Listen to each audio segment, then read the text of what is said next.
appears to be more of a replica of the problems of the past. In 2017, Nigeria ranked 35 out of 54 countries in Africa when it comes to good governance. According to the Brookings Institution, Nigeria gallantly overtook India as the global leader in extreme poverty in June this year. In 2017, Transparency International ranked Nigeria 148 least corrupt nation out of 180 countries. Our inflation rate is at 11.23% as at August 2018 this year, with over 33% of our youths currently unemployed. Attached to these issues are the problems of epileptic power supply, gross insecurity, ethnic disunity, religious killings in different parts of our nation. With the ugly scenarios that have been presented above, the task of nation building seems to be wrapped up in a narrative of forlorn hope. Citizens of these nations are disappointed and distraught as regards to the issue of governance. As a result of this, there's an abdication from civic responsibility by many citizens, especially during the period of election. There's complacency, there's lukewarmness as a result of the acute misgovernance that has been witnessed in the greater part of these last 19 years. It is therefore imperative to point out that the demographic structure or the demographic group of this society that mostly exhibits these traits highlighted above are the young adults and youths of our nation. Most especially the young believers in this particular group, and it is a very unfortunate thing that we occupy the largest percentage in this group. Society, according to the social contract theory, propounded by the likes of J.J. Rousseau, Immanuel Kant, John Locke, and other social contract theorists of the Enlightenment age, works when both the citizens and the government fulfill their respective obligations in the contract that binds the society together. In essence, to submit that the crisis of nation building in Nigeria is a creation of both the leaders and its citizens is a discovery that will help us understand the problems that we are facing, and it will help us chart a way forward. To address these challenges highlighted above, amongst other sundry bottlenecks to nation building, the young adults and youths of the Redeemed Christian Church of God hereby present the agenda.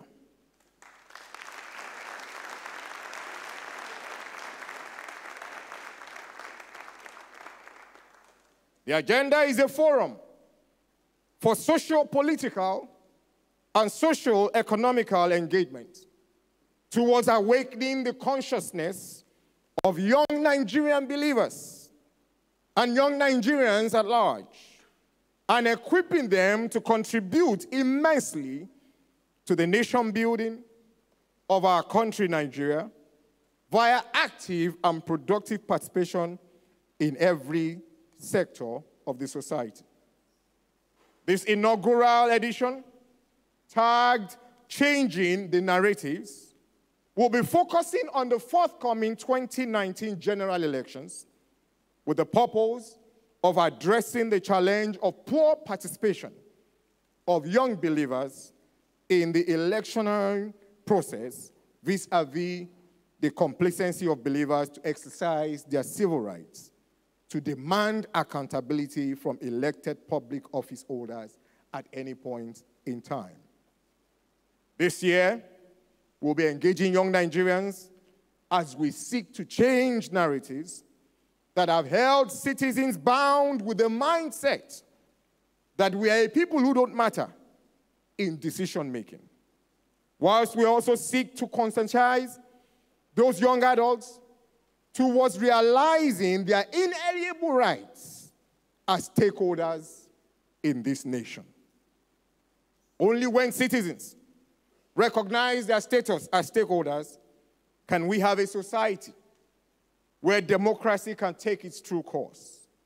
Only when citizens take the center stage and participate actively in the process of governance can we truly work towards our nation building. Only then can the dream of a greater, a better, a new Nigeria begin to swing towards reality. So therefore, I challenge you all at this crucial point in our nation's history to rise up, to wake up, and take your rightful place as a stakeholder and play your role in moving this beautiful nation of ours forward in the right direction. God bless you, and God bless the Federal Republic of Nigeria.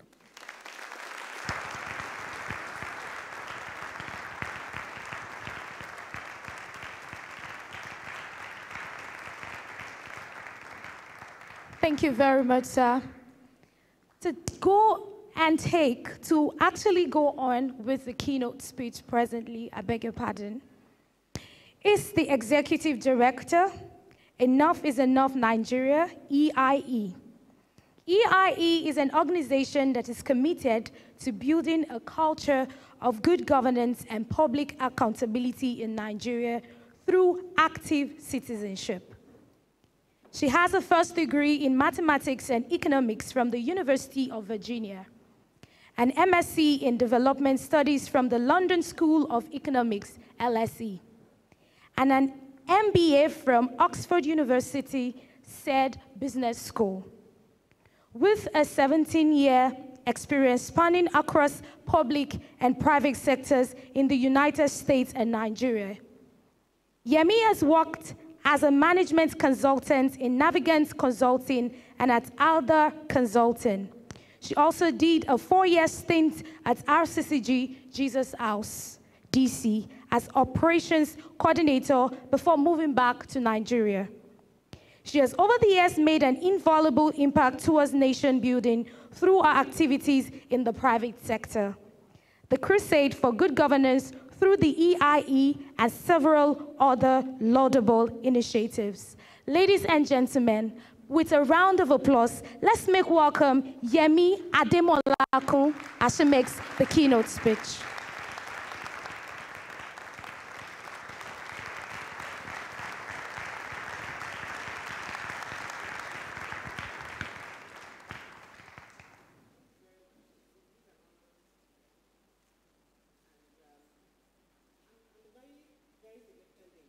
Independence.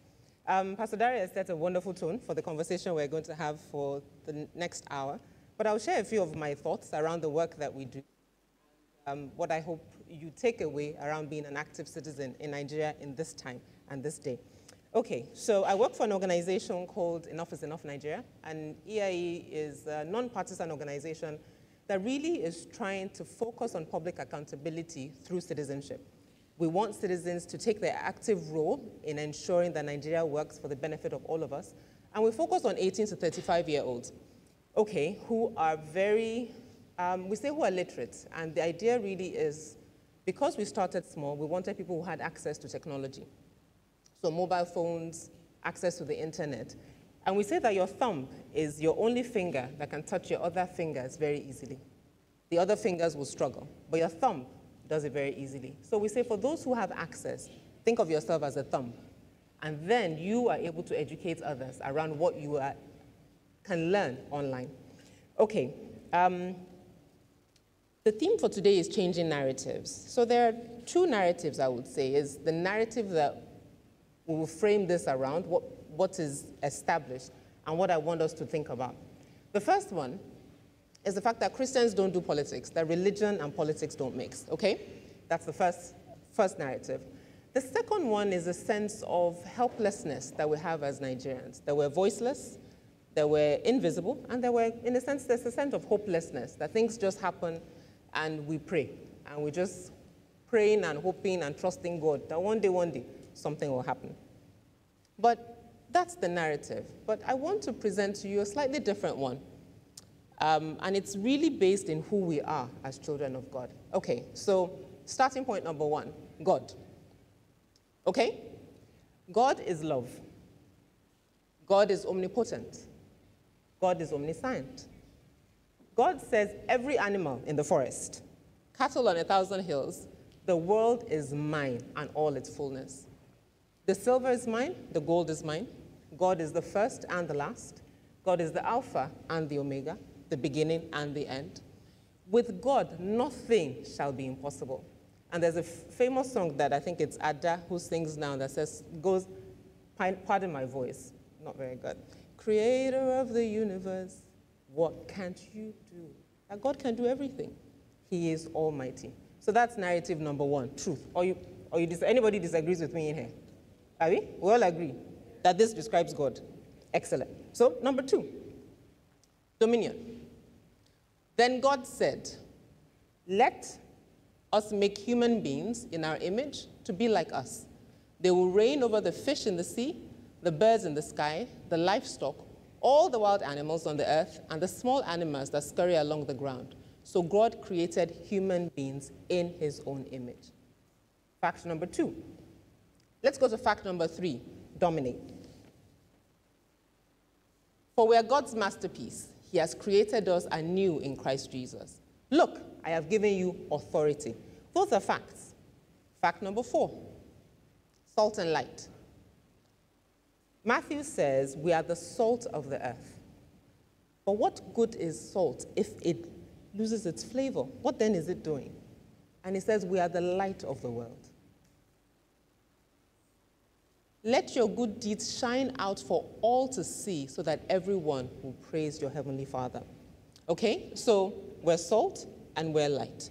Now, one of the analogies I love about light and darkness is that darkness is not necessarily the opposite of light. It is the absence of light. So it's not words and opposites we're doing. We're saying that darkness is the absence of light. So if this whole room goes dark, pitch black, and someone opens a door that has access to light, there's suddenly visibility. But imagine if on that wall there are multiple doors that then begin to open and light begins to shine in. And that's how I want us to think of ourselves, because I've just shared the scripture, I didn't make it up. It's in the Bibles that we all have that says we are light. So what that means to me is that when I enter a space, I enter a room, I enter a situation, there must be clarity. It cannot be, this room cannot be dark, and I enter as light, and it remains dark. It's not possible. So in the conversations we have around Nigeria that sometimes makes us feel tired, helpless, hopeless, there's something that we carry that should make us different, and that is simply that because we're the light of this world, okay? Now, God gives us our commission. It says, the Spirit of the Lord is upon me. Preach the gospel, heal the brokenhearted, proclaim liberty to the captives, and set at liberty those who are oppressed, okay? So therefore, if we see an image like this, okay, where government seems very comfortable, as we can see, I mean, who looks the most comfortable in this picture? Government, I mean? And the people look like struggling a little bit, just a little. Now, if this is an image that we see, does that not call into something the mandate that we have to set captives free? To do something about this people image of this man that's looking, that's struggling just a little bit. There's something in this image that should arise us to want to do something, to want to take action. So the next slide, and that says, and that's the anchor of what we are talking about today, that I am a child of God. I am a Nigerian, and I am Nigeria. Nigeria would not exist if there are no Nigerians. But what makes us different as from every other Nigerian is that we're saying we're anchored on something. We're anchored on a belief system that speaks to helping, that speaks to speaking. And Pastor Dari did an excellent job when he was speaking on just providing the basis of what is it as citizens that citizens and government have in what is called a social contract. If I wanted to go into partnership with Pastor Dari, we can say we would have a contract where we would state what I, as Yemi, would do and what Pastor Dari would do. We would agree, he would sign, I would sign. And that's a contract. So contract is binding. And that's the whole idea of a social contract that government has with its citizens. I will provide water, I will provide light, and you as a citizen will pay your taxes, you will obey laws, you would be responsible citizens. So there's a rules and regulations, so to speak, that govern our existence as citizens, and that's what a social contract is. But why should we get involved? In all of this, why should we get involved? Because what is good is good, and what is bad is bad. It's not about the other. It's not about, let them continue to do what they're doing. God will help. God will help. God will help. No, we have 5 fingers, legs, brain to think, mouth to speak, eyes to see, to act. And one of my favorite quotes is this: the world is not dangerous because of those who do harm, but because of those who look at it without doing anything. And this essence of not doing anything is contradictory to the faith that we profess. And I want you to think about that. We profess a faith that speaks to helping the poor, helping the lonely, helping the healing the brokenhearted, that speaks to being a brother's keeper, that the commandments that we have, love God with all your heart and all your strength, and love your neighbor as yourself. Those are the only two, really. Everything boils down into those things. So how can you love your neighbor as yourself, and you see someone who is being beaten on the road, who is being treated unfairly, and you just walk past and say, God, help that person. God, help that person. Or even, at least one point is to say a prayer. Another point is just to pretend like you didn't see. That it's not concerning me. And we sometimes use scripture in a way to justify our inaction. We say when they say there's a casting down, we shall say there's a lifting up. And that sometimes when we use it, helps us absolve ourselves of responsibility and say we shall overcome. Okay, so I'm hoping my objective today is to get you to think about what the faith that you profess requires of you as a child of the Most High God. A definition by United Nations of social justice. Social justice is about equality and fairness between human beings. It works on the universal principle that guide people in knowing what is right and what is wrong, okay? Now, this is interesting because there's a tie to our Constitution in that definition, okay? Chapter 2 of our Constitution talks about the role of citizens.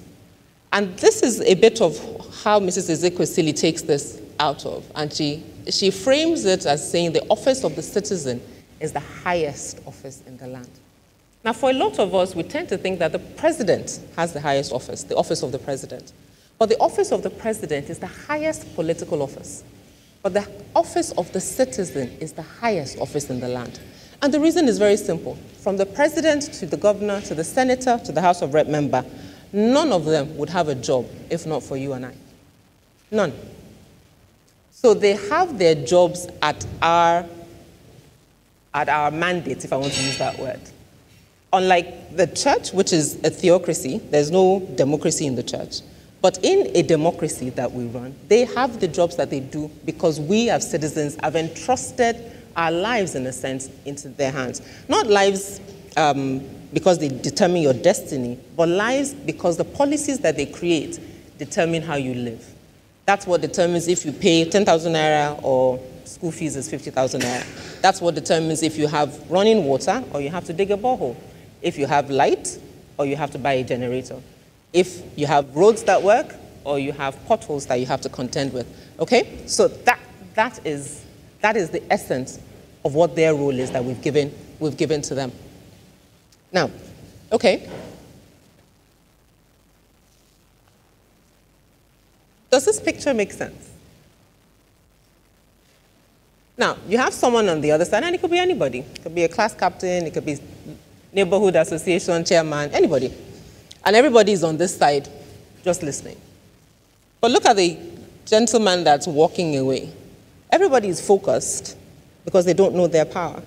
Now, immediately one person walks, and another person takes a step, and another person takes a step. What will happen? But before that, I would imagine that when the board begins to tilt a little bit, he will begin to negotiate and say, so, what exactly do you want? Oh, I didn't hear you. I'm sorry, I wasn't listening. Let's talk about it now. The dynamics will change suddenly because he needs the people on that side to stay on that side so that he can stay where he is. Or better yet, when he's noticing it, he will come to their side so we're all working together.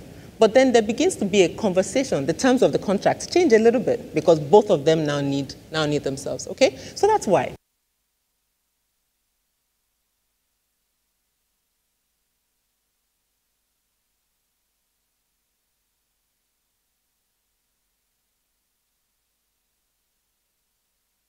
As Pastor Dari, Yoruba, Igbo, Hausa, and now we have terrorism probably over the last decade, and it's continued to increase. Now, when you mix all of that, you have a very, very, very dangerous mix. Dangerous mix because anything can set it off. Over the last 1 year, this year, we've seen a lot happening across the country. A few days ago, there was an attack in University of Jos, where students were attacked. Gunmen invaded University of Jos.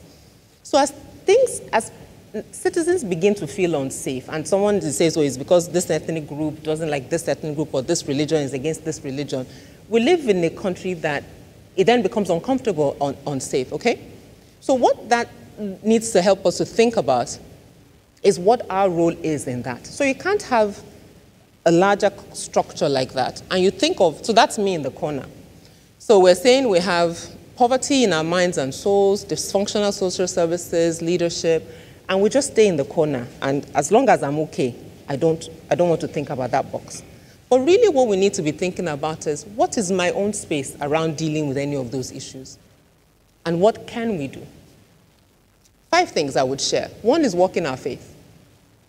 Breaking the rules is not okay, even if everyone does it. Holding ourselves to a higher standard because we profess to serve a God who is different, a God who is loving and kind, and a God who obeys rules. That should be our own motto, not what everybody else is doing. Okay? Number 2, what you can do. This aptly summarizes, therefore to him that knoweth to do good and doeth it not, it is sin. Second thing you can do, speak up. I'm sure some of us remember the case of Queen's College, I think it was last year, where there was an accusation against a teacher. Now, what was interesting was that the alumni of Queen's College chose to speak up. They had a former bank MD, university VCs. They had produced a lot of people who were contributing members of society. And they were like, no, this cannot be the narrative of the school I went to, and I will not say anything. So they spoke up. Okay? Another way to look at it is this story about speaking up and the power of our voice. And I'll read it so we can think about it as I read it. My name is Joke. I lost my first baby in a hospital due to negligence.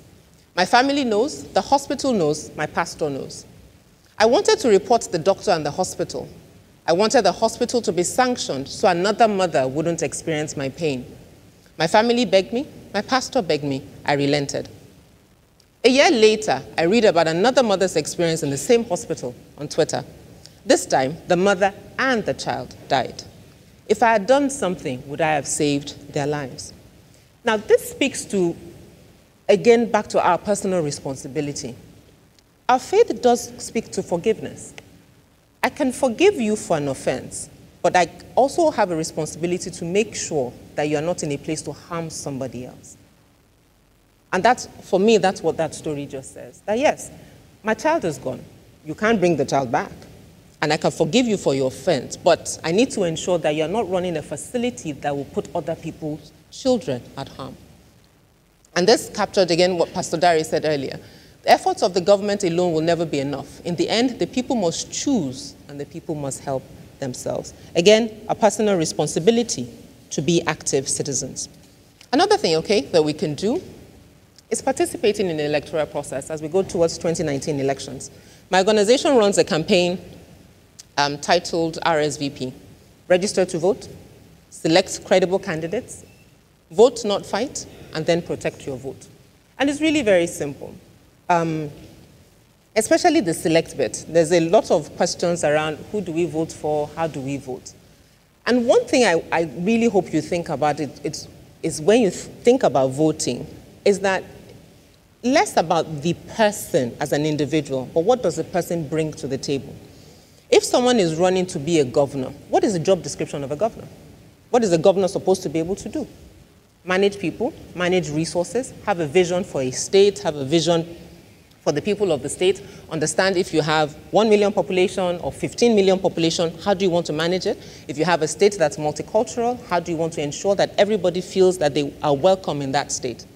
Now, that is your job description. So if I, as Yemi, decide I want to run for governor, what have I done that enables me to fulfill that role and serve the people that are in my care? That's how I want us to think about it, because sometimes we get a bit lost in who is the person this or a person that? And I would like to particularly speak about people who are running as Christians as well. Is the person a Christian or is the person a Muslim? Genesis 12 talks about, through you, all the nations of the earth will be blessed. It didn't say some. It didn't say this part of the world. It said all. So we have a responsibility. And it doesn't matter who, when, what, how.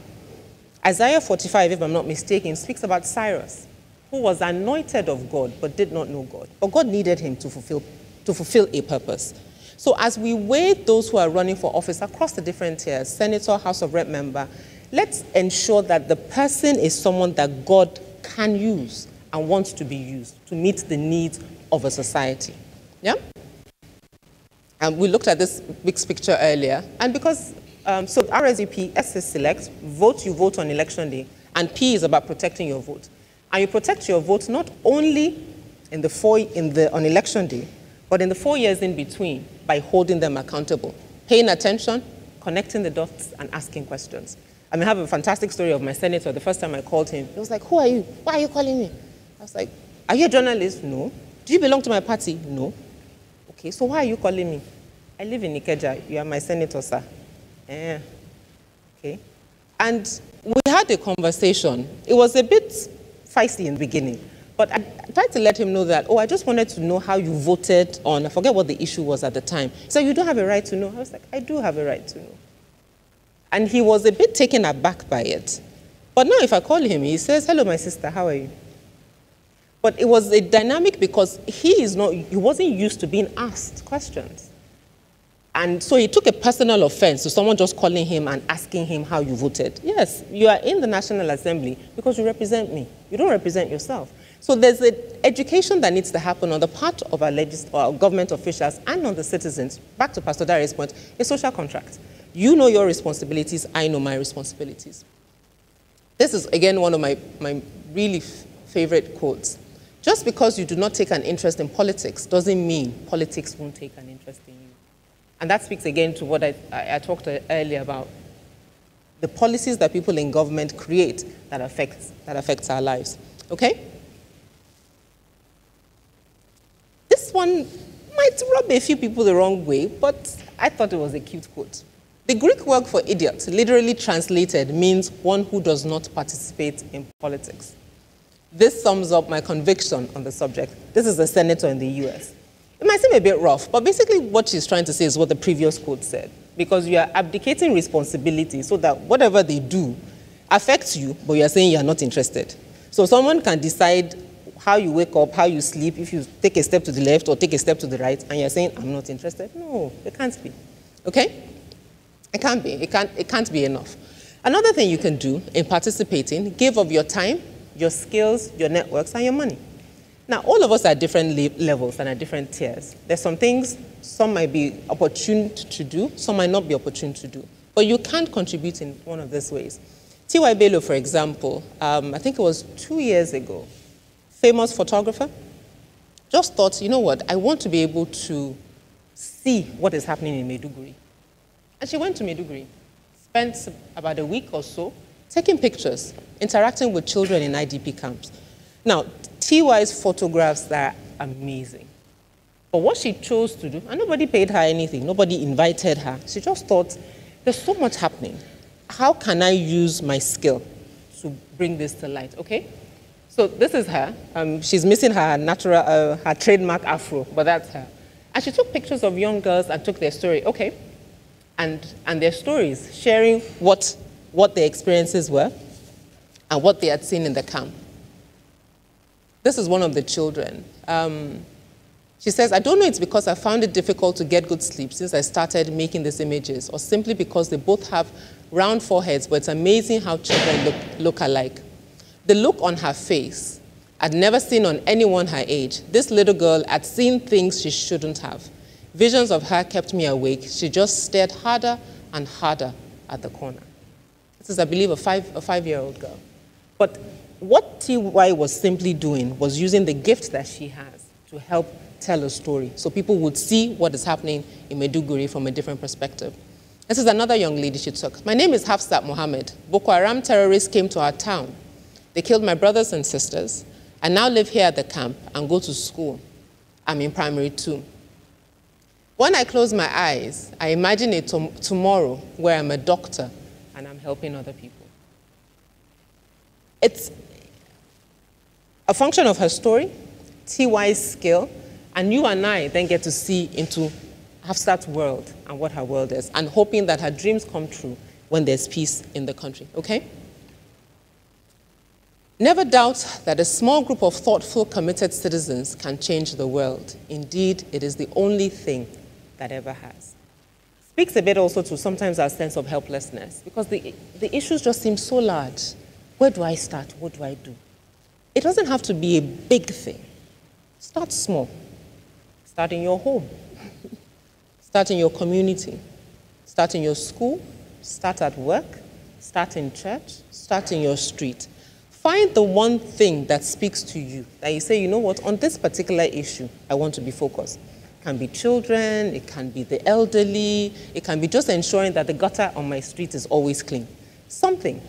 And it's the cumulative impact of small, small actions that lead to a larger output. Another thing you can do, support good people for public office and or join a political party.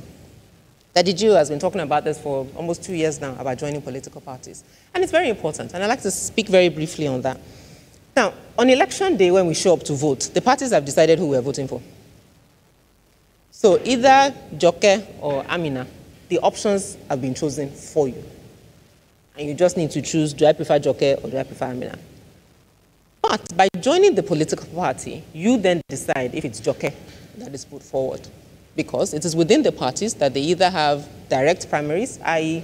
every party member gets to vote, or indirect primaries when you have some delegates either from office holders, past governors, or past office holders who are part of the delegates. So it's in being part of that process, not only do you get a say, but we also get to speak to a lot of the things we talk about in our political parties. That, okay, this party stands for what? This party stands for what? Do I want a party that believes that all the Commonwealth should be shared equally? Or do I want a party that's driven by business, that we want business and profit making, provide a strong economy so that businesses can make money and then it will trickle down to everybody else? Or whatever the ideology of the party might be. Is that what we're looking for? Then you choose, and then you begin to help the party grow. I will say this, it is not a sprint. This thing is a marathon. Day by day, step by step, we have to work it to make it work. The price of apathy towards public affairs is to be ruled by evil men. And I use the word evil loosely. Not necessarily think of evil as men without accountability. Because if you are apathetic towards politics, i.e. you don't care, you then leave people to do whatever they want.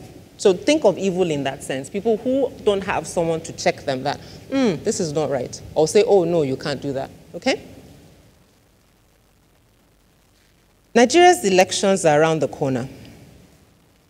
I think I'd screenshot this morning. So we have 137 days to elect a president, 151 days to elect governors, and I think about 29 odd states. Some states have elections off cycle. As we continue the conversation this afternoon, We started off with the narrative that Christians shouldn't get involved in politics and that there's so much going on. Oh, I'm tired. Let me just face my life and trust God to make all things good. And my submission to you this afternoon is that no, that mindset is contrary to the faith that you profess. I tell people that anybody that wants to make my life difficult or wants to try will get a fight from me. Because not only do I believe I deserve better as Yemi Adamolekun, I also believe my fellow Nigerians deserve better. There's nothing that Nigeria doesn't have to provide a good space for citizens. We have fantastic human beings. We have been gifted with all sorts of natural resources, from the top of the country to the bottom. So there's really no reason. The responsibility is ours to decide what is it that we want Nigeria to do for us. Every other country that we might want to visit or visited, there are nationals of that country who have decided to make it work. That's why America works. Americans are making it work. Brits are making Britain work. It's Canada today that everybody's running to. They've also made their country work. It's why they have the capacity to open their doors and say, come on in. Nigeria can also work. And I really want you to think about what is my role in making Nigeria work. We have a role to play in politics. We have a role to play in governance. So there's one thing to run for office, yes. There's another thing to be involved in governance, i.e., those who have elected to represent us, how are they serving us? And when they don't serve us well, be able to say, sorry, sir, that's not right. And getting involved and asking questions. A bit of our culture might make us a bit skeptical. Or not, let me not say what's skeptical, because we defer to elders. So it's kind of hard to ask an elderly person, sorry, sir, that money allocated to the school, please, sir, what has happened to you? Sorry, sir, I'm just asking. But there is a way that we can ask, not in a confrontational way necessarily, not in an angry way necessarily, but in a way that speaks to, I as a citizen, I'm asking you who have elected to represent me, how you're doing. And it's not always you versus us. It's how can we work together? How can we help you? How can we help move this country and this space forward? My submission to you this afternoon is really that as children of the Most High God, there is a confidence that we should have because of the God that we serve, that the earth is the Lord's and the fullness thereof. So therefore, as a child of God, there is nothing that I should be afraid of, politics or not. There is nothing that my light should not shine into, because it is in my light shining that my God receives all the glory.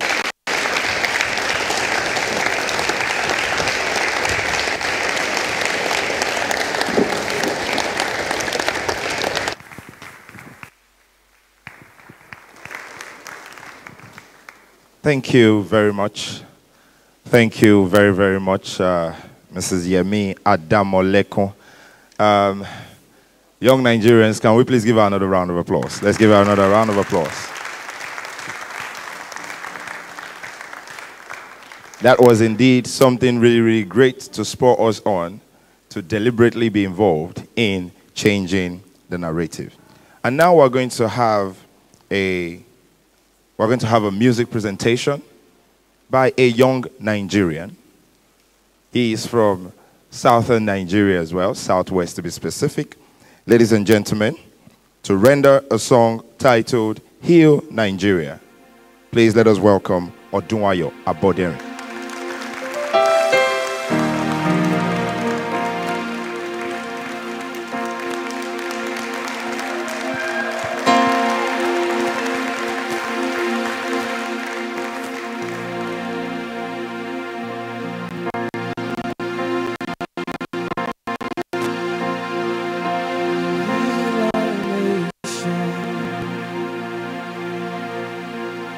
Have mercy, Lord. Restore our glory. Heal our nation, our nation. Let our crying days be gone Forgive us our sins. Let your word be placed on every heart. Let men know that you are God.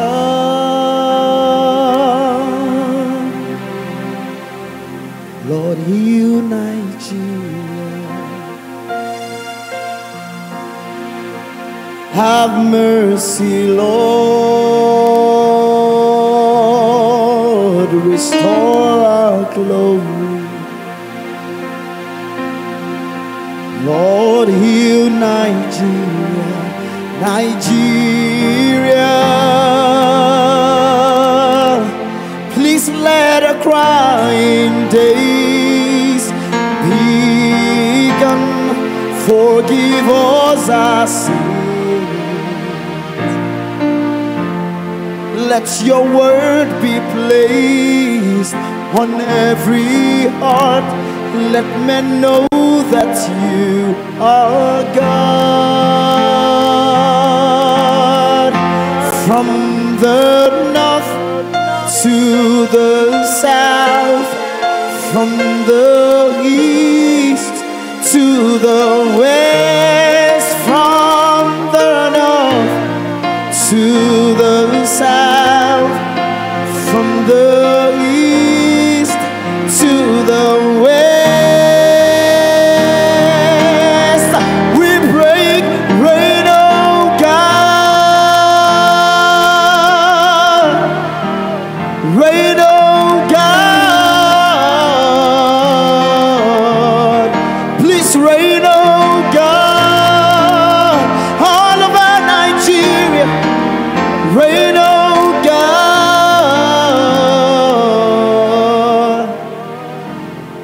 oh God of creation, direct our noble cause. Guide thou all of our leaders right, help our youths the truth to know, in love and honesty to grow and live it just and true. Great love to heights attain, to be a nation where peace and justice shall reign, oh God.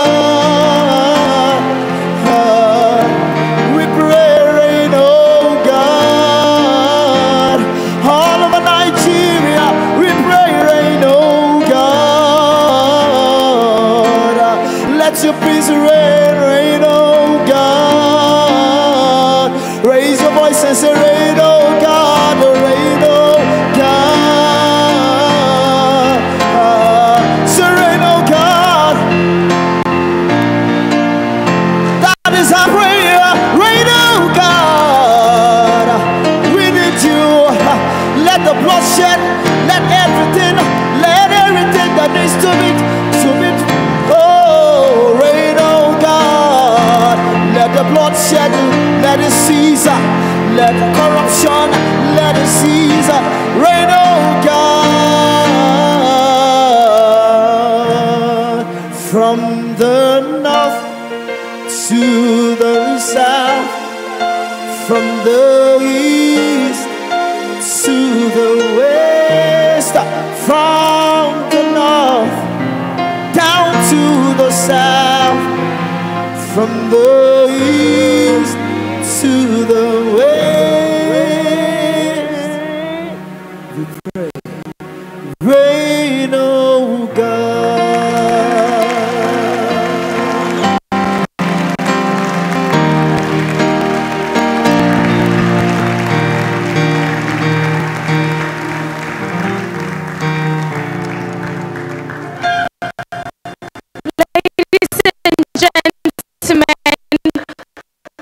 Put your hands together for Oduayo Aboderi.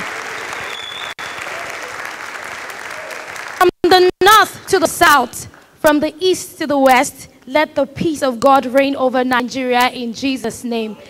And in my dialect, in Hausa, we say, let the peace, which is Tunaye Sumunche, let the peace of God reign over Nigeria in Jesus' name. Thank you.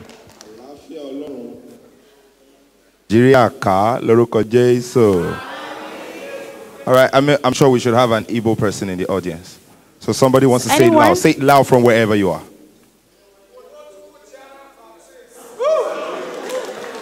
And everybody will say what? I think amen is amen wherever you go. Please, a round of applause. All right. A round of applause. You, LG. And now, still on the agenda 2018, we're about to go into a session that is the core of this program you're viewing right now.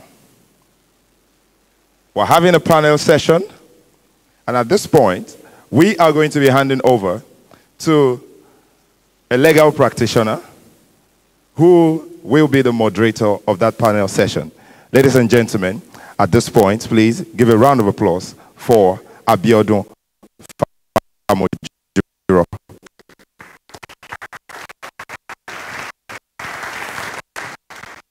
Please appreciate our anchors once again. I'd like to say a very big welcome to those who are viewing us live on every media platform globally all over the world. For the avoidance of doubt, once again, Abiodun Famojiro is my name. Welcome to the agenda.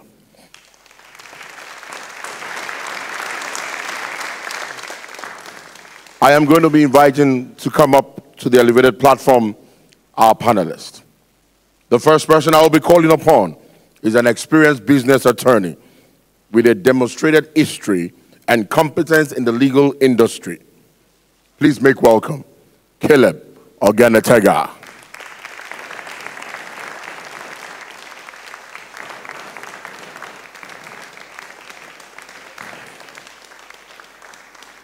The next person I will be calling up is a gentleman that has made a determined effort to take his talk into walk.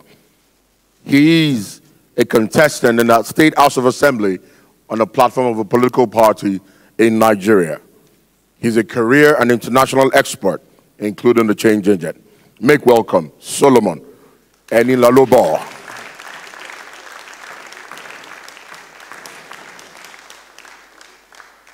Our next panelist is determined that the population of unemployment in Nigeria should reduce. He's the co-founder of Jobberman, an employment website with more than 15 million users. He's involved in many things in Nigeria with 12 years of experience. Make welcome Okpeyemi Aboyemi.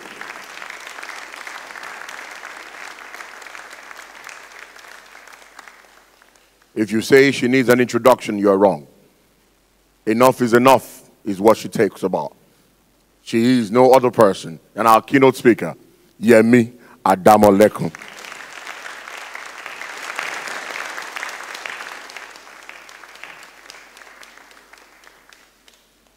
He's not the least, neither is he the last. He just happens to be the person taking the stage at this point in time. His stature speaks of itself. Make welcome an entrepreneur that is passionate about Nigeria, building budding businesses, ventures. He's a strategic planner, business development, and project manager. Make welcome Jolayemi Ayola.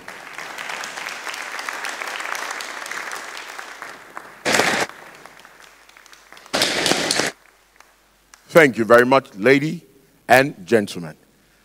Without hesitation, we get right into it. This is the agenda, and we're talking about changing the narratives. But before we proceed, I need to ask the fundamental question. What is the narrative that needs to be changed? Because everyone talks about we need to change the narrative. Yemi has explained it to us in detail. But we need to hear your voices as well. We need to know what exactly you're articulating. Joya, I'm going to ask you first. Thank you. What is the narrative that needs to be changed? Well, I would say the narrative generally, as it has to do with Nigeria, has to be changing from being our passive self to being more active participants in governance and nation building. And as far as I'm concerned, I would see it more from a perspective of moving from being consumers to being producers, and that even has to do with even elections. Whether we like it or not, we are consuming what a few people are deciding. And if we're going to become the next generation of builders of this country, we must begin to decide by producing what we want to consume going forward, as against consuming what others make for us to eat. So we need to start producing ourselves. Absolutely. Move away from consumerism. Okpayemi, you have decided to take the bull by the horn. You've gotten into politics. What is the narrative that needs to change in Nigeria? Now, one of the things we need to change is the lack of youth inclusion in governance. All over the world, all over the country, you do not have young people in governance. You do not have, whether it's in the House of Assemblies, whether it's in the House of Representatives, whether it's the Senate, whether it's the presidency even, you do not have young people that are involved in governance. You don't have the energy, the passion, the education, even the digital skills needed in governance. We do not have it there. And so those are the things we need to change. We need to retire and replace the old order while we install the new generation into governance. And that is the narrative we need to change in 2019. And we must not get it wrong in 2019. We have to get it right in 2019. So let's change the narrative. That's the key thing that is going to happen in 2019. Please appreciate it. Retire the old. Solomon, you want to retire a massive generation, if I hear you correctly. Definitely. Caleb Ogenetega, what is the narrative that needs to be changed? I believe as a nation, we need to improve our political awareness and participation, just as the first speaker had mentioned. Today we're celebrating our independence, but the question is how independent are you? Absolutely. As a Nigerian citizen? How independent are you as a voter? You're not independent if you don't have the right to vote. And your independence means nothing if you are not involved in the process of selecting who you vote for. So you need to begin to reconsider the position that you stand when celebrating independence every October 1st. How independent are you? Do you have the right to vote? If you have the right to vote, how involved have you been in the process that has produced the people that you are voting for? That is a question that we need to continue to ask ourselves. And that is a narrative that must change. That is a narrative that must change. Before you tell me your perspective about changing narrative, allow me to ask you, do you have a voter's card? Yes, I do. Are you planning to vote in the next election? Yes. Okay. That is a double yes, so in case I didn't hear you, I hear you now. 3 yeses. Nigeria is hearing you. Tell me about your perspective about changing the narrative. In my everyday interactions with common folk, what I hear is people really do not believe that Nigeria can be better. And I say this not as an entrepreneur who has a clear mind about how I think about things. I'm a realist. The fact that Nigeria will be better, right? Some elements to make that happen, and we are seeing it over the course of the last 5 years, I must say. And it's clear that Nigeria will be better. Our work is how do we quicken this and make it happen much more faster than just waiting for it to evolve over time. So I think what needs to change is people need to believe that Nigeria can be better and then start adding their own part to that voice. Thank you very much, Okpayemi. You believe that Nigeria can be better? Yes. Yemi, you've spoken to us in the keynote about changing the narrative. You've told us to stop being observers and become engaged in the process. But then there are some fundamental questions. How do you change the narrative of a man that is poor, financially unable to feed? How do you change the narrative of a man that doesn't know where the next meal will come from? How do you tell the man that you can buy with 500 naira, that a narrative can change? Well, it's a process. I think part of the challenge is wanting to convince that man at the moment where he has to make a choice. Absolutely. So you're standing in front of me and you're saying 500 naira or your future. Decide now. For someone at that point, it's an engagement that's over a period of time. That's number one. Number two, it's also for institutions that want to change that. And Okpayemi made the point about the roles that we all play. Understanding that it's a collective.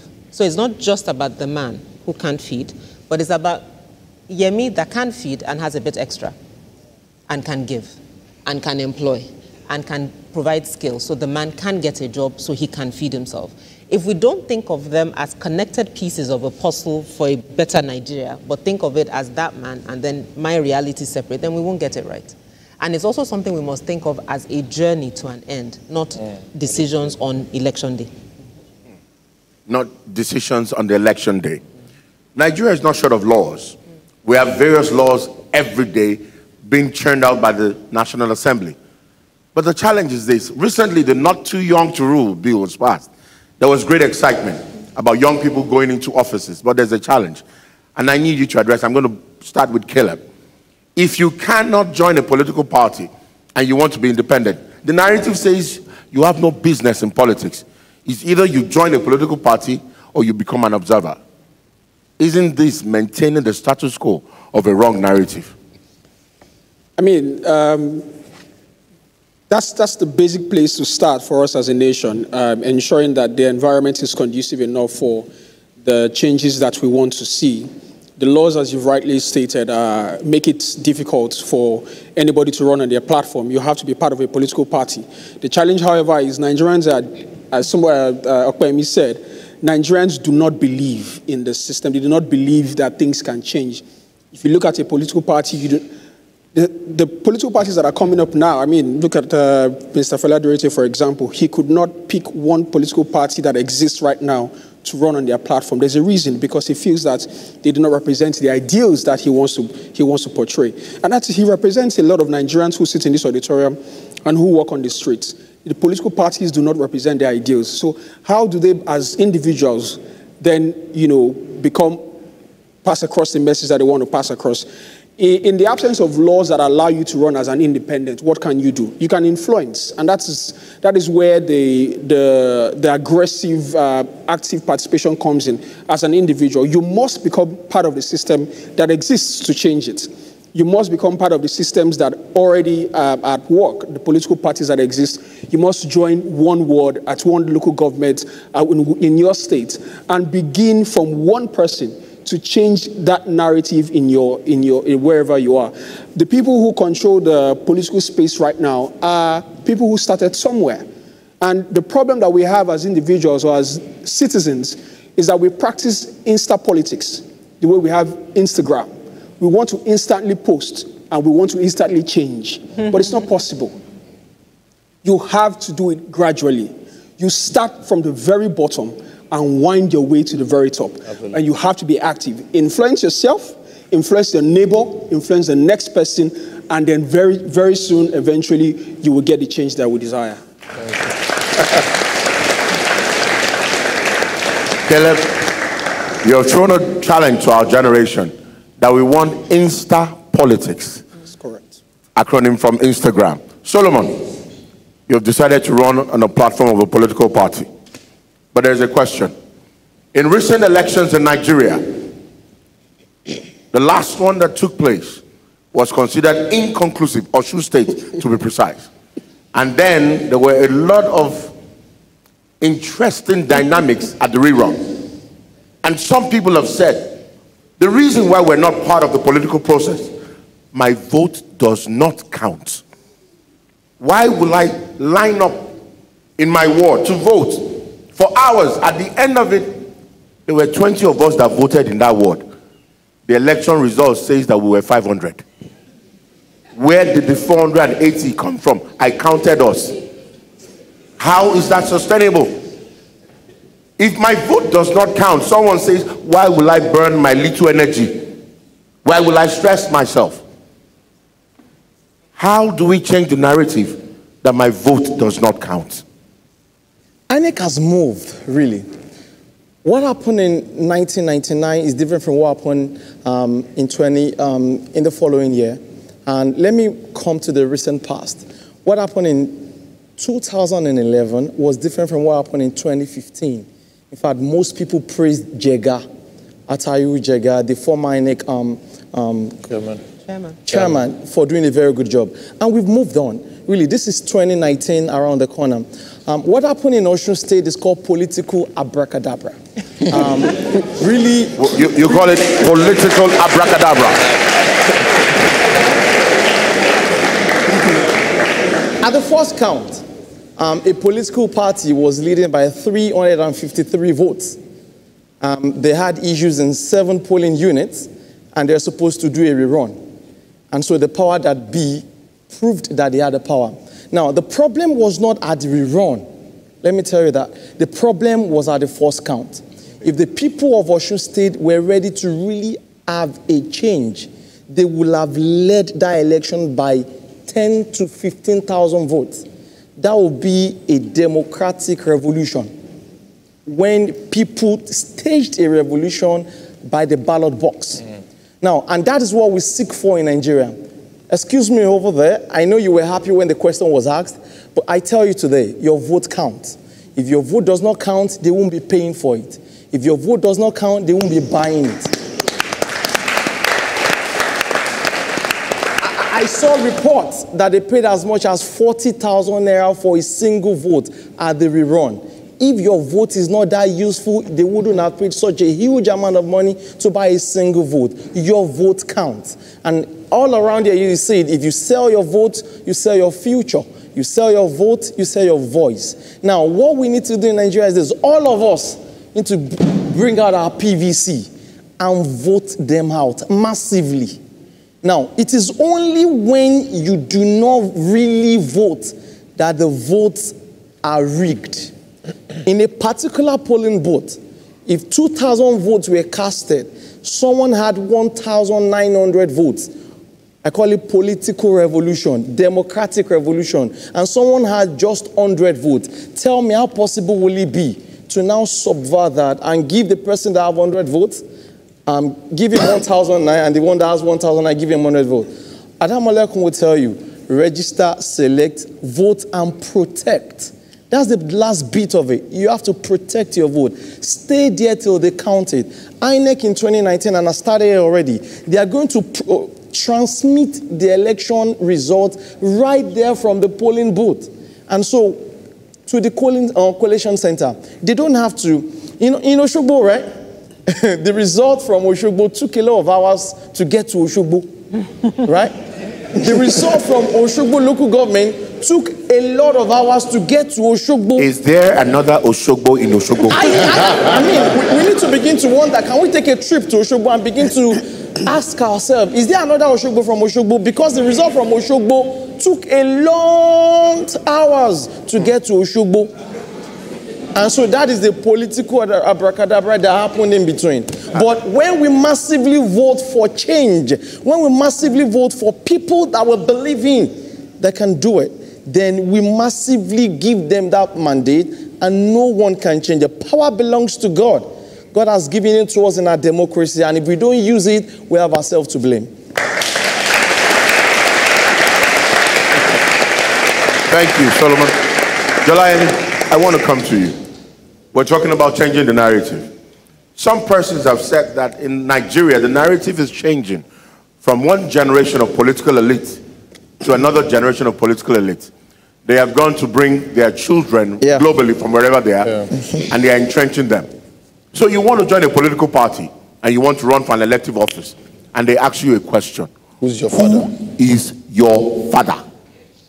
And you look at them, and you mention your father's name, but it doesn't ring a bell. In fact, it not only rings a bell, it doesn't ring a bell. Because they've asked you a question, who is your father? How do we confront this disturbing narrative of passing from one generation of decadence in leadership to another generation? How do we correct this narrative? Thank you very much, Biodun. Caleb made mention of something very instructive, and I want us to keep our minds on that. And that's the fact that many of us want instant food, instant noodles, instant politics. There is no way we can achieve anything substantial if we want it quick and fast. And I'll give an instance with a very small analogy. Two farmers both have farmlands. One plants maize and the other one plants cocoa. The one who plants maize will harvest 6 times before the one who has cocoa would even harvest once. And that's because it's planting a staple food. It would need to eat immediately. The other guy is planting a cash crop that would continue to earn for life. We are asking for a generation of people that will build Nigeria. Nigeria is not a small microcosm. It's a whole country of more than 200 million people. It requires systemic, consistent, and deliberate actions to birth whatever change we want to see. If we're going to talk about this now, we're talking about maybe another dispensation, 2019, 2023, but we must start now and have it clear what we want to achieve. It's a vision 10 years, a vision 12 years. What exactly do we want to achieve out of Nigeria? The people who birthed independence in Nigeria started 12, 14 years before to sensitize our colonial masters that we were ripe for independence. They didn't come 2 years before and say, we want to wrestle power from you. They became part of the system way before independence, started influencing decisions, started influencing policies before they now said it was time for us to wrestle power from our colonial masters. The new set of political elites are what we'll call neo-colonial masters within us, ruling us, oppressing and suppressing us. If we want to make any meaningful change, we must start getting into the system from now. Introducing politics to our own people who have our own ideologies, who have our own belief system, like Okpe said, who believe that Nigeria can and will be better. And that's the only way we can eliminate godfatherism, political sponsorship that is not for the people, of the people, and by the people. So we must start now by saying, this is where we want to go as a country. We follow this direction to the later, not minding the fact that there will be things that would happen that might want to truncate the process. We must stay there. We must be deliberate about what we want to achieve, and then we can achieve the Nigeria of our dreams in a very short time. Thank you very much. Thank you very much, Goliath. Okwayemi, I have a question for you.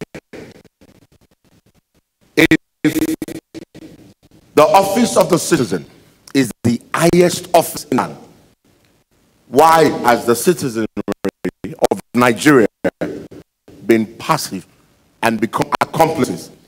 If the leaders who are leading us were changed, were confronted, were resisted, you hear this is carrying out an illegal act, and you point out to another person, that action is illegal, and someone asks you in a language that you understand, do you want them to use your head to break coconuts? Is it you that you want them to break your leg? We find incidences all over Nigeria on social media of persons being physically assaulted and Nigerians are walking away. If the office of the highest citizen is the highest in the land, what are we doing about the subject of being accomplices and passive? Okay, I have my own, the way I think about this. I think everybody really needs something to hold on to say you're going to sacrifice.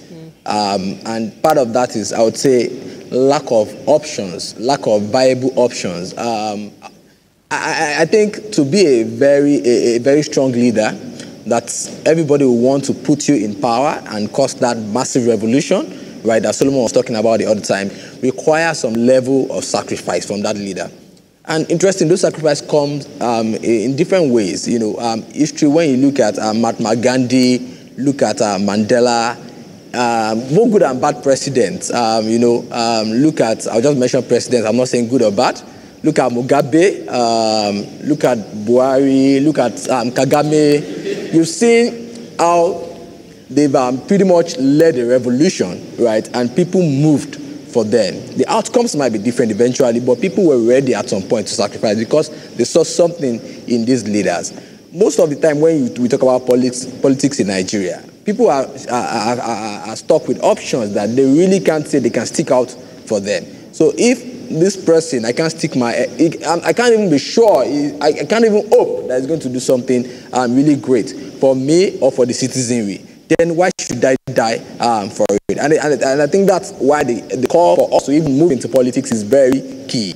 If we have viable options, people that you can pretty much give your all, or almost your all, your monthly salary to support, right? Then you know we have a candidate right there. What we have now is politicians, for the better part of it, that nobody wants to give them 1 naira for them to contest. That's what we have now, right? And until that starts changing, we'll find that people will continue to be accomplices because, right, you don't have anybody you believe in. We need people to believe in. We need to follow. Pretty much like people will follow Jesus, or follow whoever they believe in. You need someone to believe that sacrificed for you. Not necessarily die for you, like in the case of Jesus Christ, but it's something for you. You can say, this is my idol, and I'm going to get this person to power because he's going to do something back for us.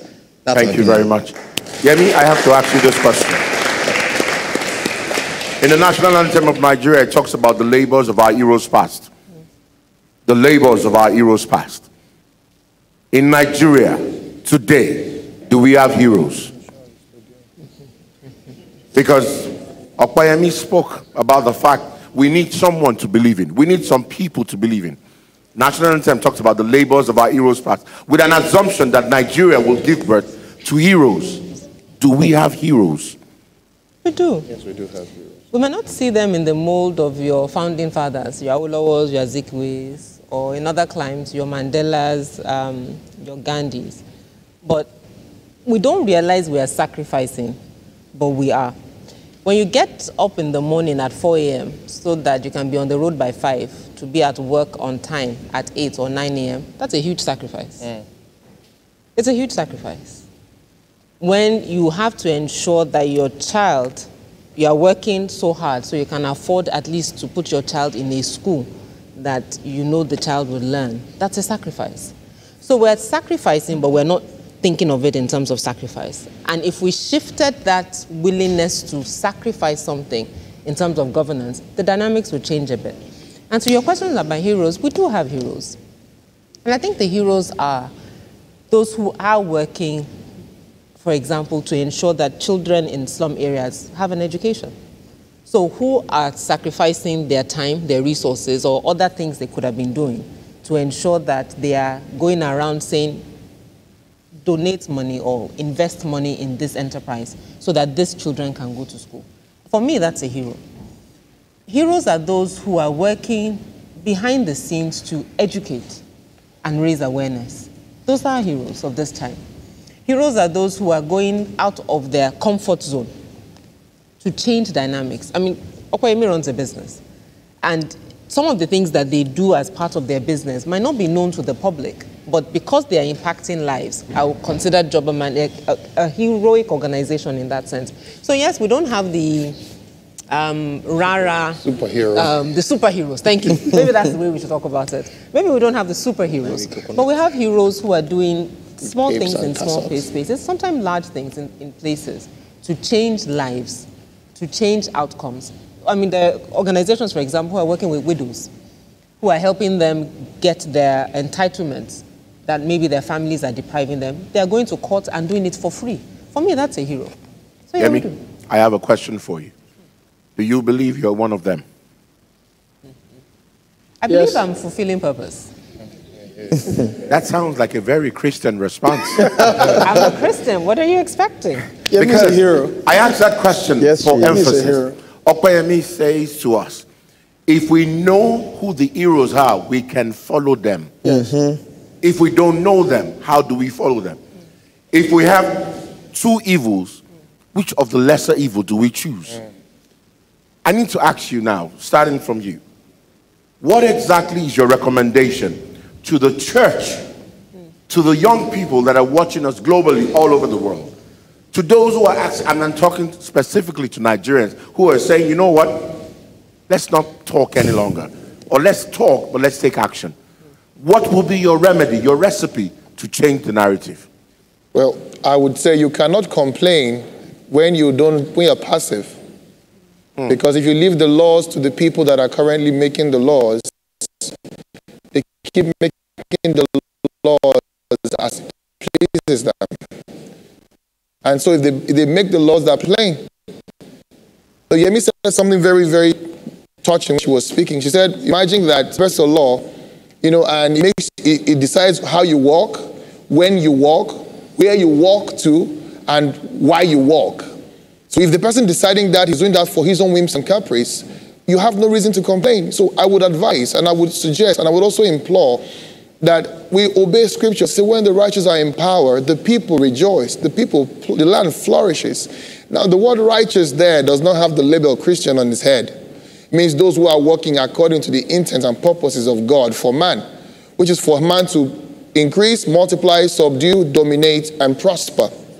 So if we are looking at that intent, if any man is not fulfilling that purpose for which God has created man, he has no right ruling us. He has no right leading us. He must have us increase, multiply, subdue, and dominate. We must have that at the back of our mind. And if they have very big say in what happens in the future, which was what it was in the church, I wonder where we got the notion of in politics. The church, the place of, he was very much involved in governance. He was very much involved. It was always in the palaces. Daniel, Shadrach, Meshach, and Abednego, heads of provinces, they were believers. Kingdom where they were at. So we cannot stay back and watch and allow where we go, why we do what we do, and then we complain. Some people will make whining when we should be working. We should start working and not just whining. Thank you very much. Thank you very much, Lion. I think the responsibility of the church is to hold leaders accountable, not just individually, but collectively as a church. To even think we need to leaders, let us know what they have for us. Office accountable, it is pretty much the church that can help to do that. Hold on, Okwayemi. I need to interrupt you there. Hold them accountable, you say? Yes. How? Hold on. Today we have as I refuse to run away from debate because they believe that they can do anything, but they will still end up in power, whether they debate or not. Or some people come up and they tell you, I will build roads, I will fix hospitals, I will give you light. And they tell you the same thing like a swan song. The man that is not available, how do you hold him accountable? The man that is not responsive, the man that believes, whether you vote or not, I will be your next governor. How do you hold him accountable? Thank you very much. Good question.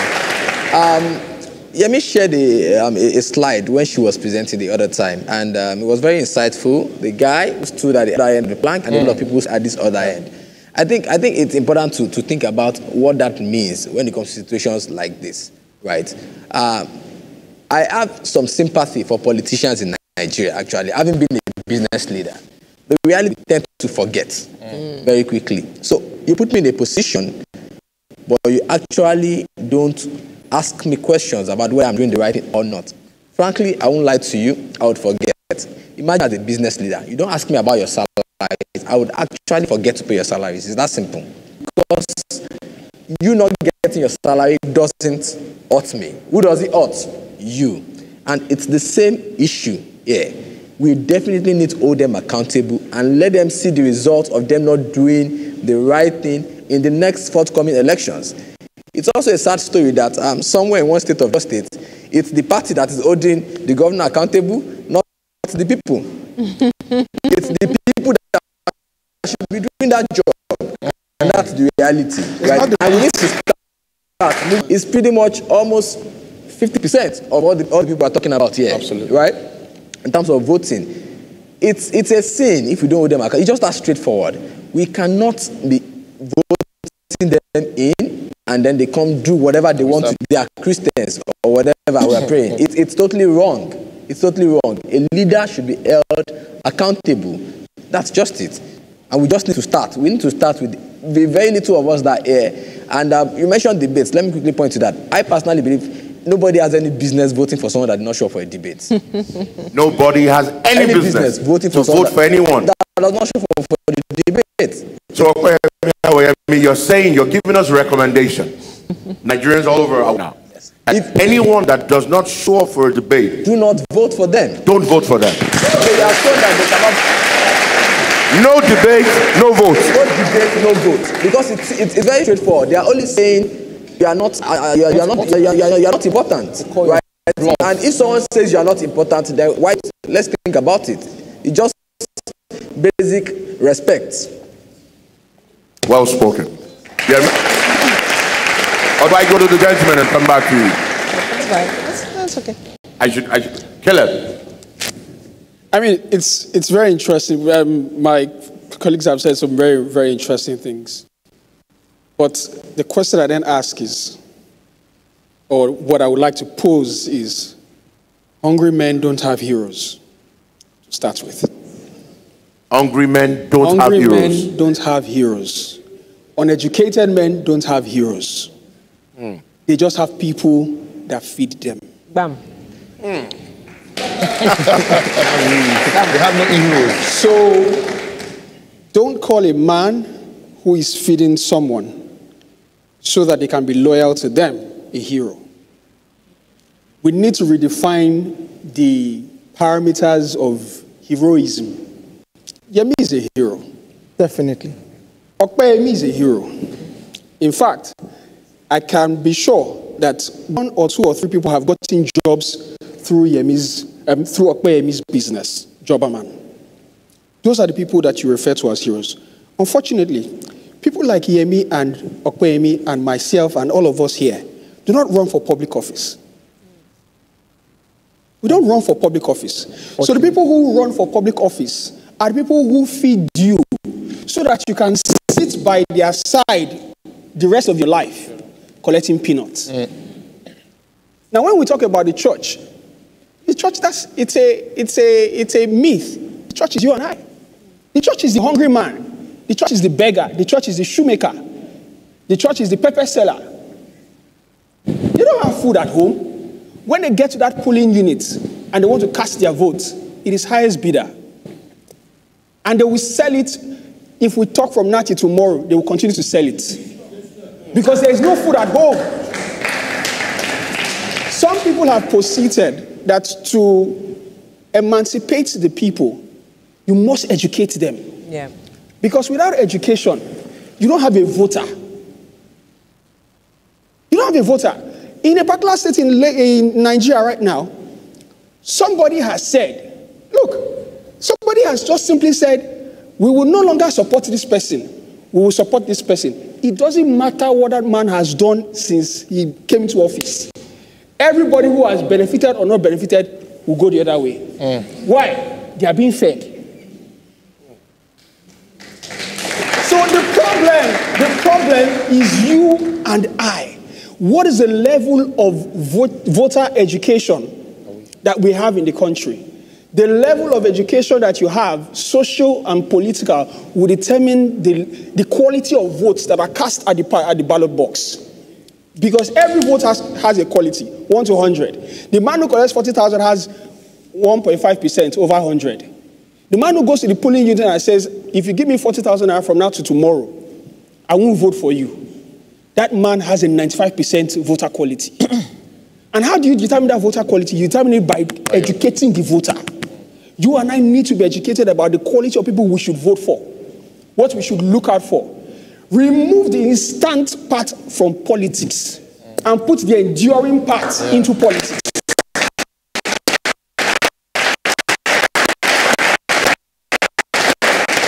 Then we want that we can hand children. Then our children will now say, the labors of our heroes. Right now, it is the shenanigans of our past. I don't want to call them heroes. Our past people. That's what it's something, but it's not heroes. Thank you very much, Caleb. Solomon, before you speak, some persons have held that one of the reasons why the narrative is not changing is that this generation, 18 to 35, 18 to 40, they are maximally distracted. Distracted by selfies. Distracted by Instagram posts. Distracted by likes, follows, and unlikes. Distracted by makeup, head up, down up. Distracted by everything that can distract them. What is Caleb spoke about Education, voter education. Solomon, you are running for office. How many young people have you engaged about the subject of the political dynamics in Nigeria that are absolutely clueless?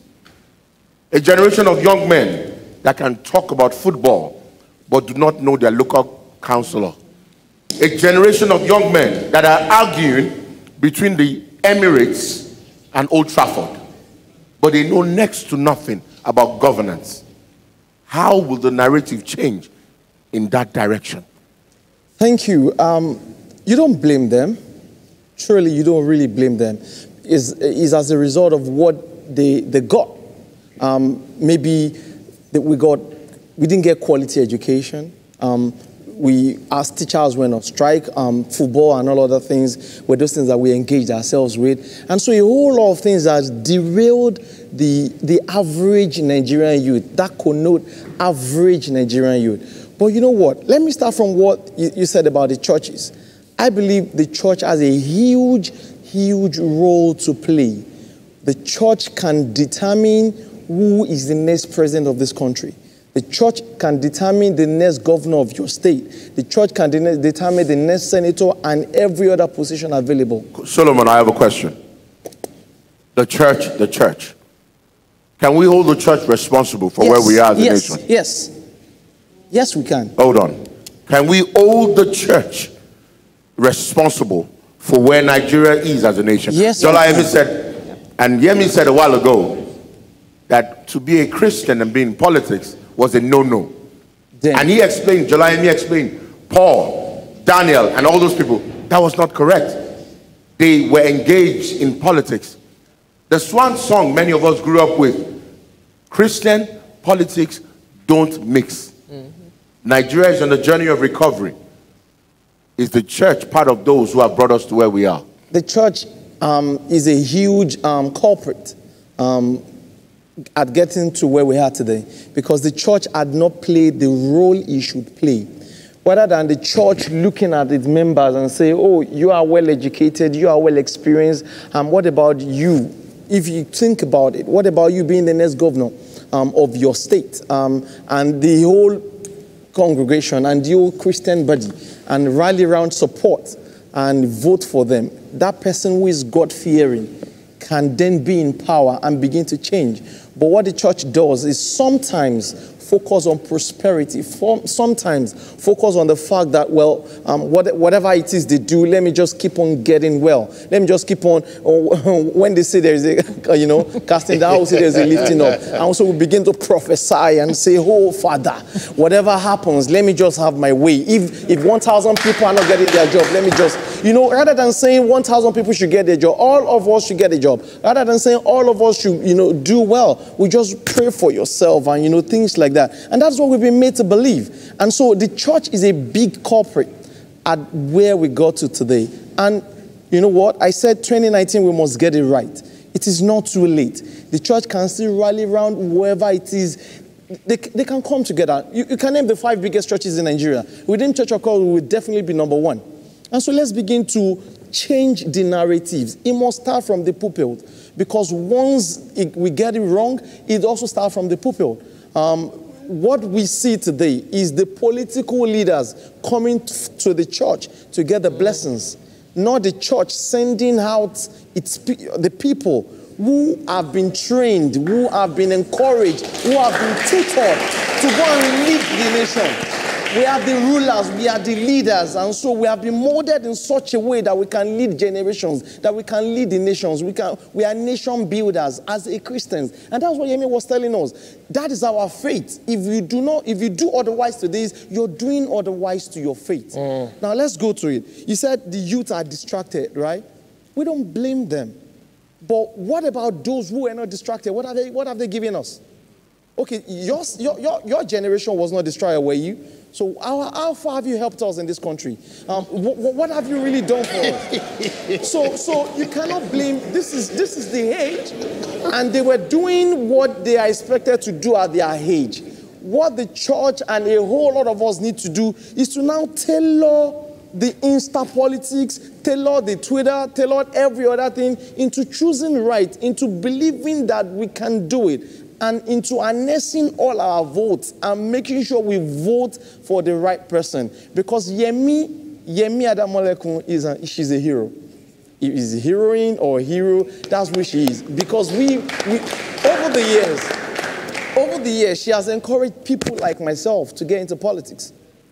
And if you don't know it today, I'm telling you now, you've encouraged people like myself to get into politics. Because she's out there on the streets, she's out there protesting, whether it's bring back our girls, whether it's occupy Nigeria, whether it's, bring the political office holders to be accountable. And she's an hero. And I think we should move beyond what we're doing now. All of us should. He said it, that all of us possibly here are heroes, but they've not gone to contest. So why not pick up the nomination form for the House of Assembly in your state?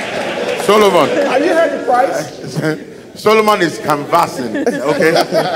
Trying to recruit Caleb into his political party. Solomon, you asked a question about my generation. And you asked a question. Are you sure you want to answer that? And you asked the question, what have I been doing? The interesting thing is this.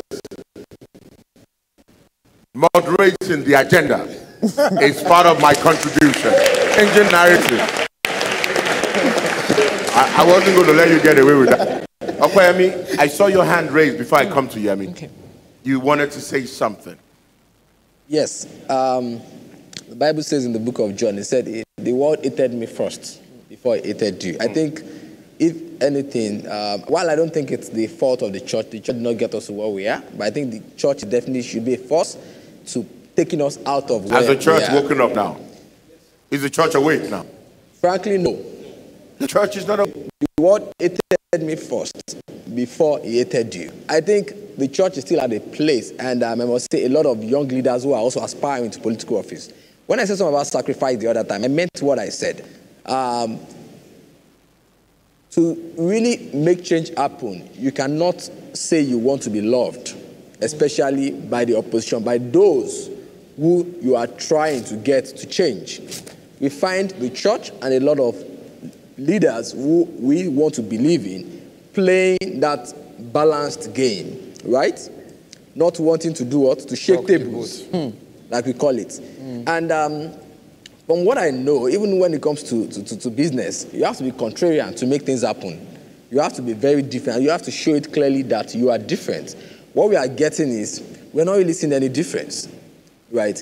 The church is not coming out to say, this is what we believe in, right? We want to be loved by politicians and the elite. No, it can't work that way. The church needs to have a strong position so that the politicians, the world of politics would shift and work the way we want them to work, rather than we trying to toe their line.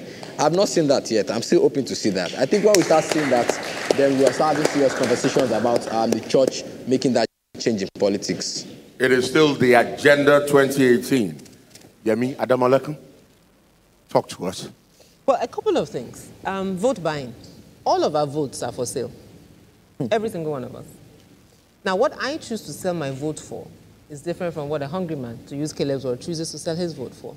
So I can want to discuss through a debate, what are you promising? I want this type of education policy, healthcare policy. So we can talk policy, manifesto, long-term vision. But for a hungry man, I want now. And my own is more transactional because I want it now. Now, it also ties to the responsibility we have. The hungry man has not seen you who have asked for schools and this, get it. So let me just get the one I will get now. And then you people can do whatever you want later. Because as you said, they promise this, promise that. Nothing gets delivered. So do we really blame those who want their promise fast-forwarded to election day? So there's no fast track, so there's no story about that. So I think we need to think about that, which goes back to my point around the conversation being long-term, not you trying to convince them on election day that their choice is wrong. That's number one. Number two, to use Okoyemi's analogy, if you think of politicians as employees, I said that when I was speaking earlier, we employ them, and we, in a sense, pay their salaries. So you have an employee on Monday, Okoyemi doesn't come to work. On Tuesday, strolls in at about 11. By 3, carried bag and gone. Wednesday, they're feeling like they want to work. They come at 9, But by 4, they are gone because there's midweek service. On Thursday, they just don't show up. They don't call you. On Friday, which happens to be the first Friday of the month, you show up at 10, but by 1, to beat Lagos traffic, they are gone because camp must happen. Now, they do this Monday, week in, week out, month in, month out. But you don't give them a query, and their salary is complete. They don't even need to remind you. Their salary is complete. Alert every month without fail. What is the incentive of that person to do anything different? Would you as a businessman even do that? No. Would you have an employee like that and not query the person? Never. He said never. But that's what we as citizens do. We give them a free pass to do whatever. Which is why, to your point, they feel that they don't need us to get elected or be in office because we're not demanding of them what they need to do. And my third point is about the church. And this goes back to the point about the office of the citizen. He had asked earlier about why we don't occupy it. Office of the citizen does not come with a car, does not come with a pilot vehicle, does not come with security votes, does not come with wardrobe allowance, does not come with a salary. Pension. No pension. It's not pension. Has zero benefit in terms of material things. But the benefit is in your quality of life and knowing that you've employed these people and you will hold them accountable. So because they don't give you offer letter, there, Yodo, Office of the Citizen, and list your perks of office, we tend not to own it with the pride that we should. But when we do and realize that the perks of it is in a society that functions, then we'll pay a bit more attention. And lastly, about the church. Christians and Muslims hear their pastor and their imam more than they will ever hear President Muhammadu Buhari. I tell you. More than they will ever hear their state governor. Every Sunday. Every Sunday, midweek plus. Right. But if you have Tuesday and Thursday, you can do that one too. So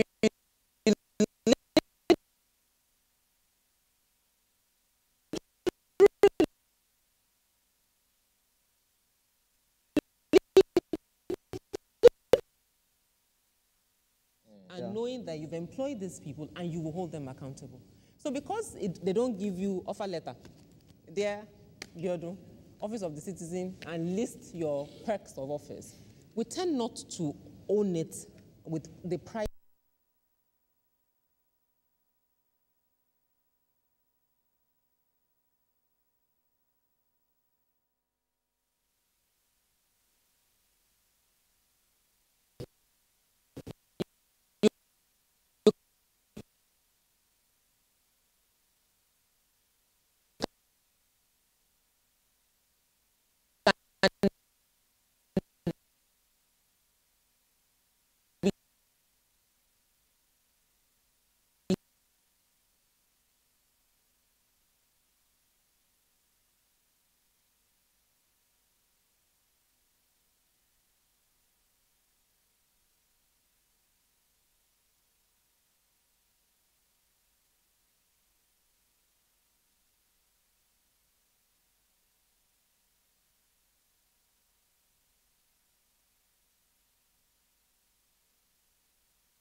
Hearing your pastor 3,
for this.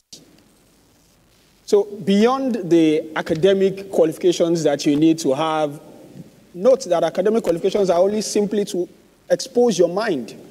So those that you can also get from work experience or other things, because the Nigerian Constitution doesn't limit your qualification to run for governor or president to having a degree. But what is important is that you have the soft skills that require you to be able to relate with people, understand their problems. Don't forget as well that politics is local. So you have to look inwards. Where are you running from? What are you running for? If you are running for governor, the skills you need for governor are different from the skills you need for House of Assembly. One, you are making laws. The other, you are dealing with daily decisions under pressure every day. So the skill sets are different. But for me, I mean, I know the other speakers will add some other things.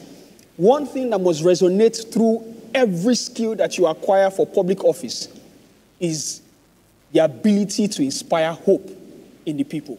You must be able to inspire hope in the people. If you have 10 degrees and you cannot encourage the people, you're not leading. And the people will not follow. Oh, please, a round of applause. A round of applause for that one. Thank you very much. I'm going to take one more question because of our time. I'm going to take one more question, and that question will come from the lady in brown. Please, a round of applause for her as she asks the panel her question.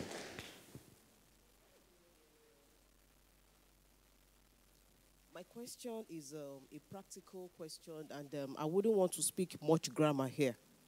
I'm speaking from the aspect of a practical life. I'm a girl of a mother selling moi moi by the roadside. I graduated 2 years ago, and I've not gotten anything to do. Now that we are talking about changing the narratives, how can I practically be involved? For the past 2 years, I have no job. My mom is still selling moi moi by the roadside. How can I get into this? I'm ready for it. How? When? And how is it going to happen? That's my question.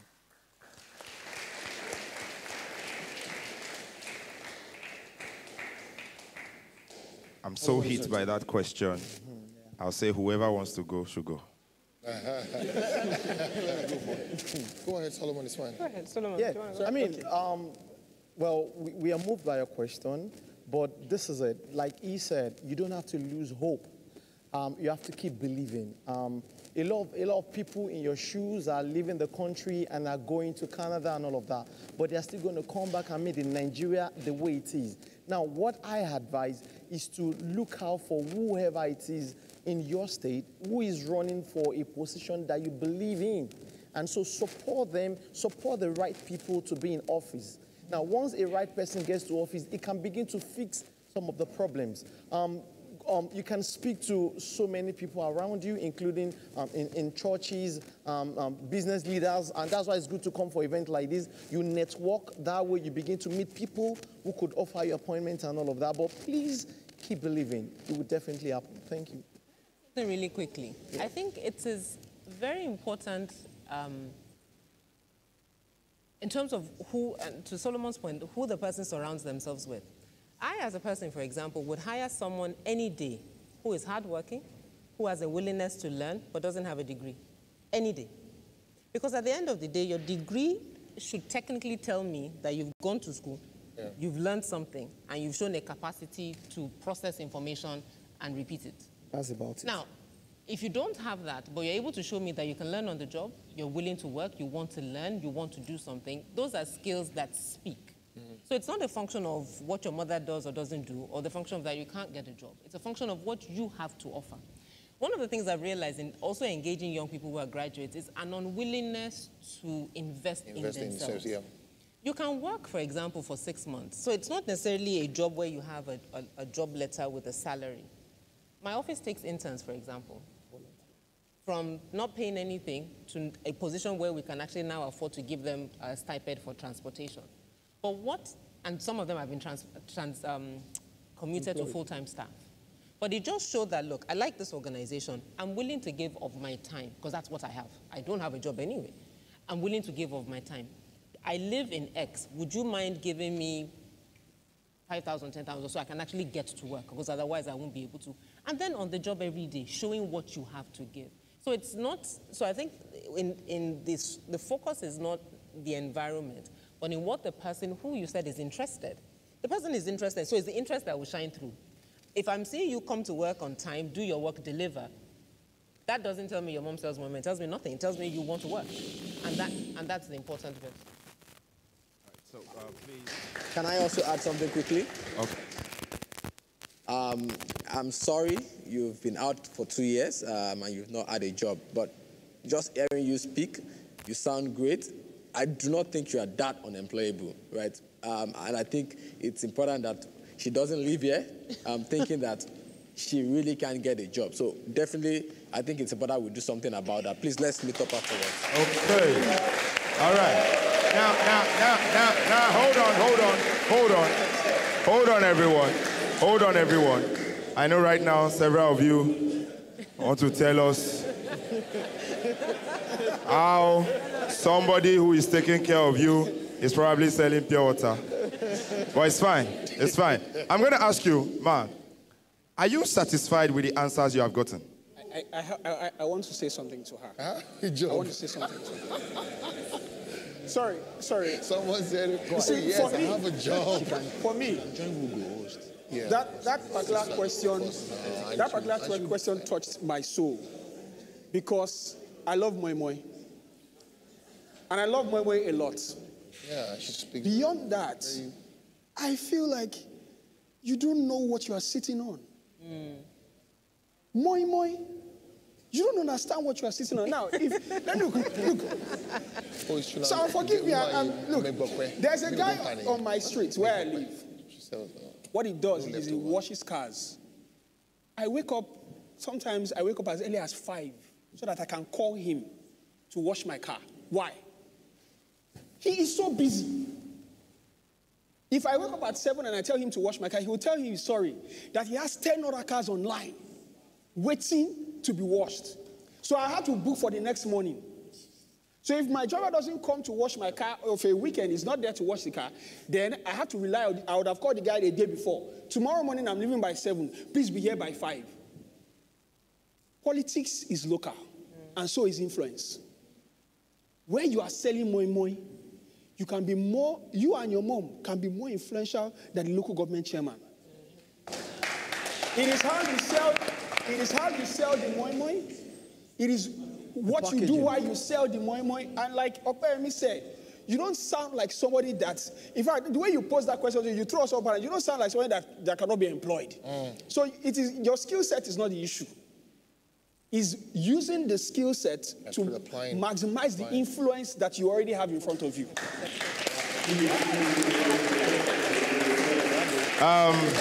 Thank you very much for indicating the fact that you were satisfied with the answers you've gotten. Well, you know, with what you just said, I'm very sure this lady would first submit her CV to Mr. Opeyemi. When she has gotten the job, she will sell more and more to all the staff in the office.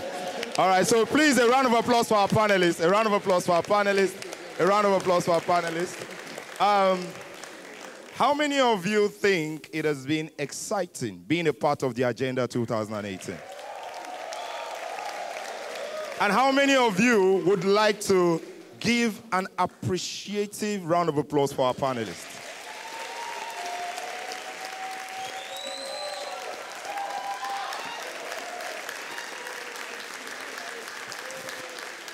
And on this note, while we remain standing, because I know very well that when you are standing, you pay attention more.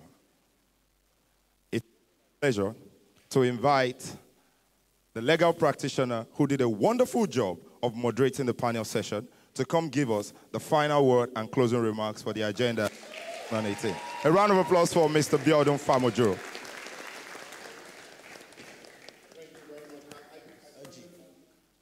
Please be seated briefly.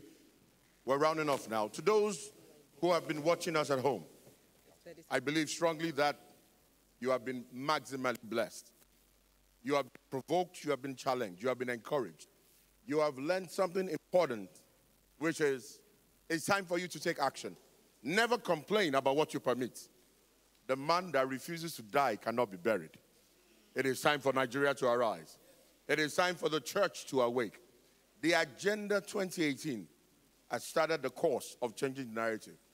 And I want to say this to everybody watching us and those with us here in the studio. Please understand this. Your generation will ask a question about you. It's either your generation will rejoice at your birth or your generation will question your existence. Which one will it be for you? It has been the Agenda 2018, changing the narrative with a wonderful panel. My name is Abiodun Famujuro. We would not close this wonderful broadcast without doing something. Taking a decision. I will be part of those who will change the narrative.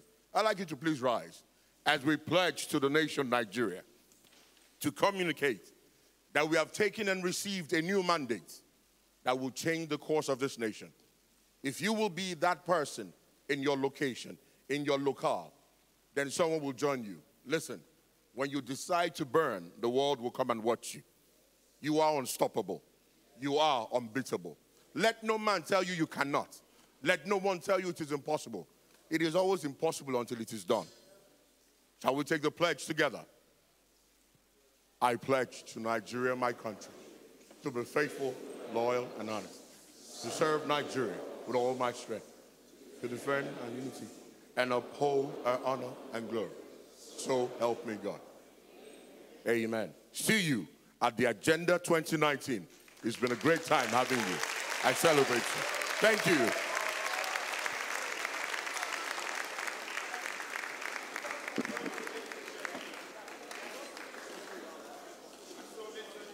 Ladies and gentlemen, just spare 1 minute, to listen, watch, and of course, enjoy the video. Nigeria towered as one of the most promising nations in the League of Ladies and Nations gentlemen, you can have your emerged seat. from Just the enjoy this. historic The Agenda wave of migration 2018 from closes colonialism with this. that Thank you very began much. a decade after the Second World War. Our founding fathers, Chief Obafemi Awolowo, Sir Amadu Bello, Dr. Nnamdi Azikiwe, Sir Tafawa Balewa, amongst others, envisioned a nation bound by love, united. Thank you. This is not too I believe.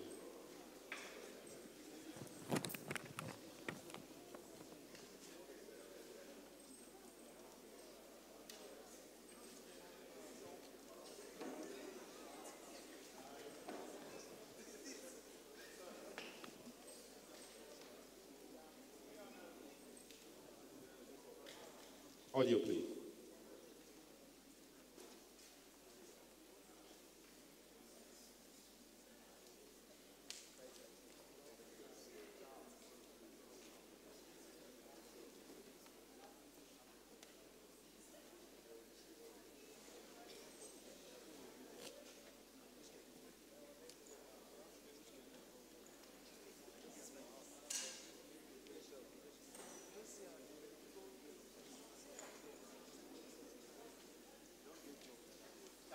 So you registered to vote.